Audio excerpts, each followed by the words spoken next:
Good afternoon and welcome to the Midday News. Here's what we have in the bulletin. Attorney cautions government against over-legislating. The latest on the Health Ministry's plan to roll out digital vaccination cards. And later in sports, three-time National Sportswoman of the Year Aliyah Atkinson misses out on a medal at World Championships. I'm Anthony Lugg. Here are the details. Up first this afternoon, in a bid to clamp down on vaccination fraud across the island, the Ministry of Health is expected to launch its digital vaccination card. This means Jamaicans will soon be able to show proof of vaccination virtually. More in this report. Starting today, digital COVID-19 vaccination cards are available for download by inoculated Jamaicans. Existing physical cards are to be phased out over the next 2 months and replaced by digital cards which will be available online via the Ministry of Health's website vaccert.moh.gov.jm. Step one, you'll go to the Ministry of Health website, click on vaccination resources. You go down to get your vaccination card. Once you go to the site and do that, then you'll be able to download your card. The electronic cards will provide Jamaicans with a more secure, internationally accepted, and convenient means of verifying their vaccination status. The cards will feature a special quick response QR code to enable the information on the card to be validated, thereby reducing or eliminating fraud. You pretty much have security in terms of your vaccination data, easily accessible anytime, anywhere. So rather than walking around with a paper card, which is easily damaged, you can have your digital certificate on a mobile device. Persons who are not technologically savvy can visit their health center and get support in accessing and downloading the QR code. The Ministry of Health will have centers where you can go and get your card pulled up and printed so that you can put it away for safekeeping. Okay. I think those centers will be advertised on the ministry's website as well. In the meantime, Health Minister Dr. Christopher Tufton noted that having a digital vaccination card will also give persons easier access to events that require proof of vaccination for entry. Krista Campbell, TVJ News. And in an update a short while ago, the Health Ministry said today's rollout of the digital COVID-19 vaccination cards in Jamaica has suffered a glitch. In a statement, the ministry said it is working to resolve technical difficulties associated with the public's access to the cards. The media launch of the digitization of the COVID-19 vaccination card, which was scheduled for 11:30 this morning, was postponed. No details were provided by the ministry. And Jamaica's COVID-19 hospitalizations have declined below 100. The Ministry of Health is reporting that 96 persons are now admitted with the virus. 11 of the patients are severely ill, while another 2 are in critical condition. There are 435 active cases on the island, and 3 more persons have died in Jamaica from COVID-19, increasing the death toll to 2,449. The latest fatalities comprise a 48-year-old man from Kingston and a 78-year-old man and an 81-year-old woman who both resided in St. Mary. The deaths occurred between December 16 and 18.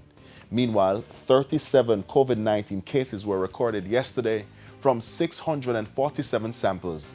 The positivity rate is 5.4%. 143 more people recovered from the respiratory illness, pushing the overall recovery count to 64,004. And to other news now. Be careful not to over-legislate. The warning to the government from attorney at law Peter Champine. His warning comes following the recent changes to the Corrections Act to ban cellular phones in prisons. O'Shane Masters reports. For decades, there have been concerns that a number of murder hits have been coming from behind the bars of the island's prisons. It led to the government recently making changes to the Corrections Act to ban cellular phones and introduce severe penalties for breaking the rules. But attorney Peter Champine is questioning the need for the changes.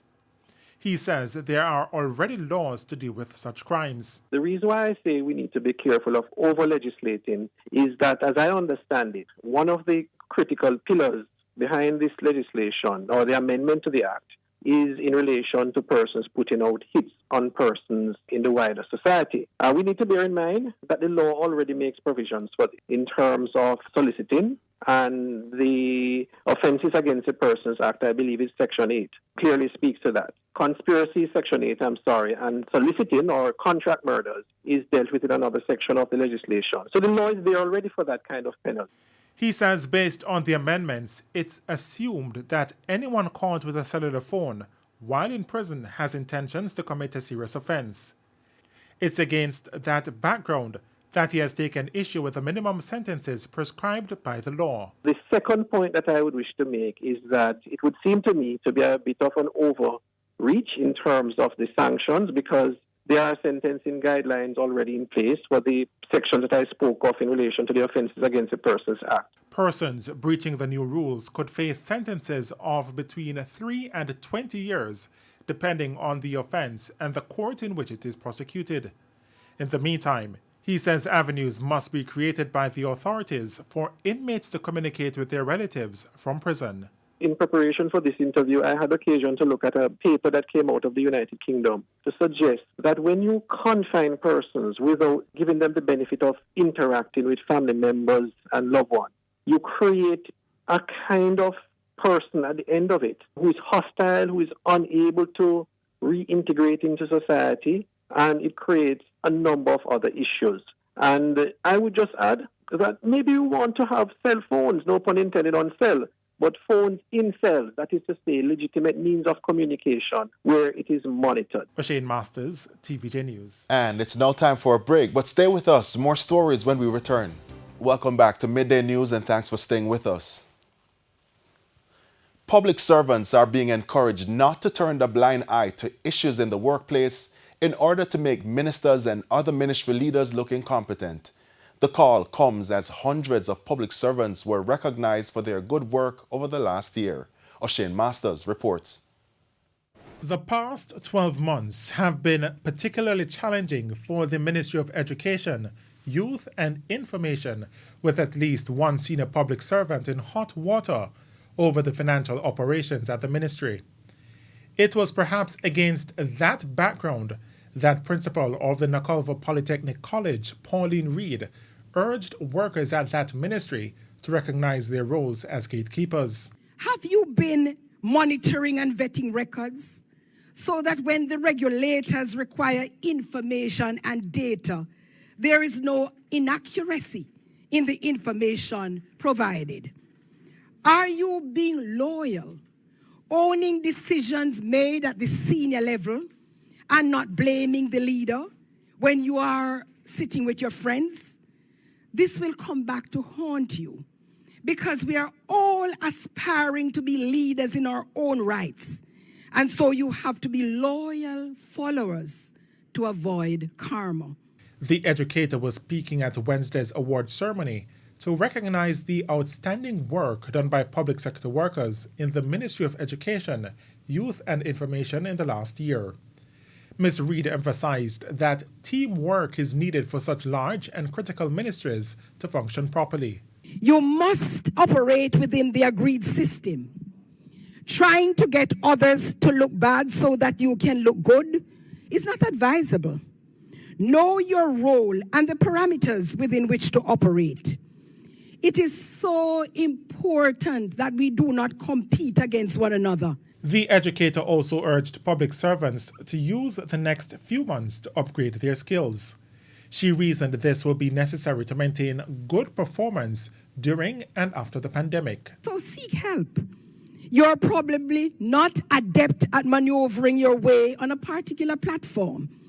And so you have difficulty pulling and analyzing digital data necessary for policy development. Get a coach. More than 850 individuals were honored at Wednesday's ceremony. We have not been able over the many years to provide the financial rewards that are available in the private sector. But in different ways, we have tried to provide the encouragement that enables you to continue being outstanding public servants. A woman was killed and a man injured following a gun attack in Hazelwood, Bamboo St. Anne on Saturday night. The deceased has been identified as 34-year-old businesswoman Susan Forbes. It's understood that some minutes after 10 o'clock, loud explosions were heard in the community and residents went to investigate. That's when the body of Miss Forbes was found under an unfinished house with gunshot wounds to her back and shoulders. A man who was also shot is still being treated in hospital. No motive has been established for the killing. The public's assistance is being sought in finding 57-year-old Harold Lee, also known as Dion Rasta Lee, Snoppy, and Harold. He's from Cambridge in St. James and was last seen in Cambridge Square around 8:56 last Wednesday night. Mr. Lee sports dreads and is of brown complexion. He's about 5 feet 9 inches tall and of slim build. Mr. Lee has scars on the left side of his mouth, above his left eyebrow and left hairline. It's reported that he dropped off an unknown man and has not been seen or heard from since. At the time he went missing, Mr. Lee was driving a black and white Toyota Fielder with the license plate 4975GU. And it's now time for the Business Minute. Here's Cody and Barrett. In the financial world, sub-agents of Alliance Financial Limited, AFL, say their daily revenue has fallen off by half since the December 3 suspension of Alliance's authorization to operate cambio and remittance businesses. Alliance Financial Limited consists of 68 independent stores that operate windows for MoneyGram remittances. The sub-agents are now exploring ways to minimize cost due to the suspended remittance service and are anxious for the outcome of the court case against related AFL companies and Alliance Investment Management Limited and their principals, Peter Chin and Robert Chin. And in business internationally, Chinese artificial intelligence giant SenseTime has revived its $767 million initial public offering, just days after it had delayed its public debut after being hit by another U.S. blacklist. SenseTime relaunched the offering Monday with its first day of trading set for December 30. The fundraising target remains unchanged. SenseTime still plans to sell 1.5 billion shares at a price range of $3.85 to $3.99, seeking to raise as much as $767 million. The final offer price will be set on Thursday. And that's it for the Business Minute. I'm Cody Ann Barrett. And with the top regional and international stories, here's Sandy Williams.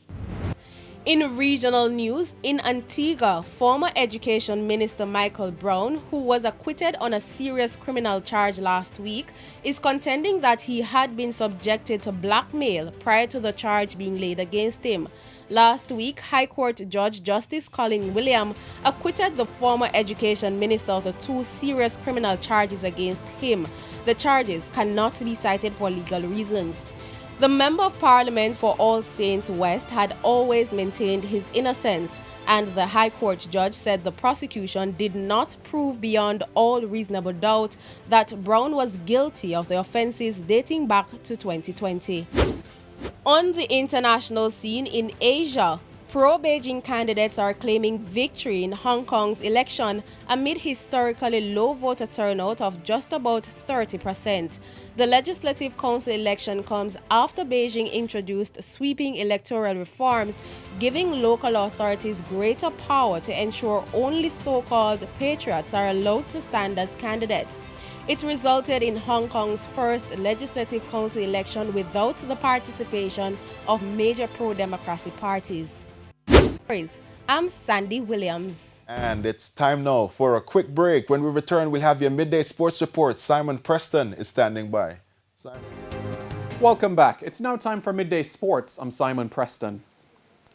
Three-time National Sportswoman of the Year, Alia Atkinson, missed out on a podium finish by just over a tenth of a second as she finished fourth in the final of the women's 100-metre breaststroke at the FINA World Short Course Championship in Abu Dhabi today. The 33-year-old, who won this event in 2014, 2016 and 2018, stopped the clock in 1 minute 04.03 seconds. Tang Qianting of China took the gold in an Asian record of 1 minute 03.47 seconds. The silver went to Sophie Hansen of Sweden, while the bronze went to Mona McSherry of Ireland in 1 minute 03.92 seconds. Meanwhile, Zanetta Alvarenga missed out on a spot in the semi-finals of the 50-metre freestyle after she stopped the clock in 26.18 seconds for second in Heat 6 earlier today.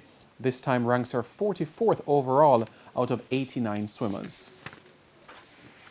To football we go now, as Premier League clubs have chosen to fulfil festive fixtures despite ongoing disruptions caused by the COVID-19 cases. The league's 20 clubs met on Monday to discuss how they could deal with the challenges faced after 6 fixtures were postponed because of COVID-19 numbers over the weekend. The postponement of a round of games over Christmas was a possibility. No vote took place, and so 2 rounds of fixtures are in place across 5 days starting on Boxing Day. Reggae Boys striker Shamar Nicholson scored a hat-trick for Charleroi FC as they thumped Cass Eupen 4-0 in the Belgian top flight over the weekend. The 24-year-old scored his hat-trick in minutes 22, 42 and 49. The three-timer takes his tally to 13 goals for the season in 18 appearances. He also sits third in the Golden Boot race behind German Dennis Undav with 16 goals and Swiss Michael Frey with 15 goals. The win took Charleroi up to 4th in the table. Nicholson has scored 10 goals in 29 appearances for Jamaica since his debut in 2017. Jamaica's rugby league team will end the calendar year 18th in the world. The Reggae Warriors moved up 2 places in the December edition of the International Rugby League Federation rankings. Jamaica also remained number 1 in the Caribbean and number 1 in the Americas region. The Reggae Warriors will make their debut at the Rugby League World Cup next year in England. They have been drawn in Group C alongside New Zealand, Ireland and Lebanon. The Reggae Warriors are the highest ranked male sports team, as the Reggae Boys' highest ever ranking was 27th in the world in 1998. And that is it for your Midday Sports Report. I'm Simon Preston. Anthony, it is over to you. All right, thank you very much, Simon. And that's where we leave you this afternoon. That's the Midday News. I'm Anthony Lugg. Join us at 7 for Primetime News. On behalf of the news, sports and production teams, good afternoon.